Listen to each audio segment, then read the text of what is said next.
வணக்கம் நேயர்களே. நாளைக்கு வரப்போற ஆடி பௌர்ணமி சும்மா சாதாரண பௌர்ணமி கிடையாதுங்க. ஆன்மீக ரீதியா ரொம்ப ரொம்ப சக்தி வாய்ந்த குரு பௌர்ணமி திருநாள்.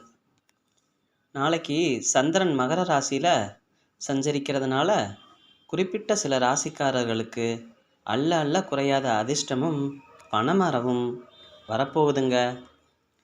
அது எந்தெந்த ராசிகள், நாளைக்கு சாயங்காலம் வீட்டில் நாம் செய்ய வேண்டிய அந்த ஒரு எளிமையான வழிபாடு என்ன, இதையெல்லாம் பற்றி இந்த வீடியோவில் ரொம்ப தெளிவாக பார்க்க போகிறோங்க. ஸ்கிப் பண்ணாமல் முழுசாக பாருங்கள். நாளை சந்திரன் மகர ராசியில் சஞ்சரிக்கிறாரு.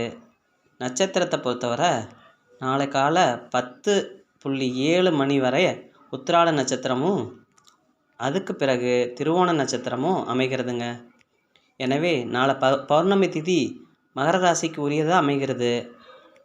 எந்தெந்த ராசிக்கு உகந்த நாள்? பௌர்ணமி பொதுவாக அனைத்து ராசிகளுக்குமே மன அமைதியும் நேர்மறை ஆற்றலையும் தரும்.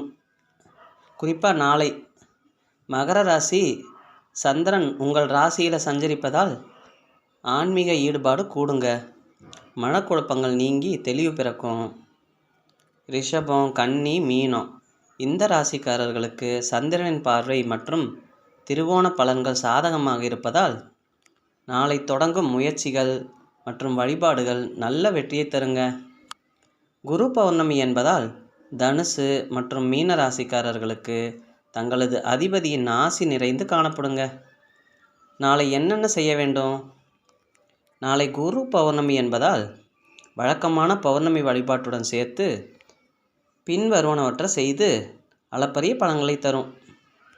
குரு வழிபாடு: தட்சிணாமூர்த்தி, சாய்பாபா, ராகவேந்திரர் போன்ற குருமார்களை அல்லது உங்களுக்கு நல்வழி காட்டிய ஆசிரியர்கள், பெரியோர்களை நினைத்து வழிபடுங்கள். அவர்களுக்கு மஞ்சள் ஆடை அல்லது கொண்டை கடலை மாலை சாற்றி வழிபடலாம். சத்யநாராயண பூஜை அல்லது விளக்கு வழிபாடு: மாலையில் வீட்டை சுத்தம் செய்து திருவிளக்கு ஏற்றி லட்சுமி தேவியையும் மகாவிஷ்ணுவையும் வழிபடுவது செல்வ செழிப்பை கொடுக்கும். பௌர்ணமி கிரிவலம்: திருவண்ணாமலை போன்ற புனித தலங்களில் நாளை நிலவு வெளிச்சத்தில் கிரிவலம் வருவது உடலுக்கும் மனதிற்கும் மிகுந்த ஆரோக்கியத்தையும் புத்துணர்ச்சியும் தருங்க. சந்திர தரிசனம் மற்றும் தானம்: மாலையில் தம்பதியராகவோ அல்லது குடும்பத்துடனோ பௌர்ணமி நிலவை தரிசித்து வழிபடுங்கள். வசதியற்றவர்களுக்கு அன்னதானம் செய்வது சந்திர தோஷங்களை நீக்கும். மாலையில் பௌர்ணமி திதி நிறைவாக இருக்கும் நேரத்தில் அமைதியாக அமர்ந்து தியானம் அல்லது மந்திரங்கள் ஜெபிப்பது மன அழுத்தத்தை குறைத்து நேர்மறையான ஆற்றலை அதிகரிக்குங்க. அதனால் நாளைக்கு சாயங்காலம் மறக்காமல் திருவிளக்கு ஏற்றி சந்திர தரிசனம் செஞ்சு இந்த வழிபாட்டையும் முடிச்சுக்கோங்க. உங்கள் வீட்டில் இருக்கிற பணக்கஷ்டம், மனக்கஷ்டம் எல்லாமே தேர்ந்து குருவோட அருள் முழுமையாக கிடைக்கும்.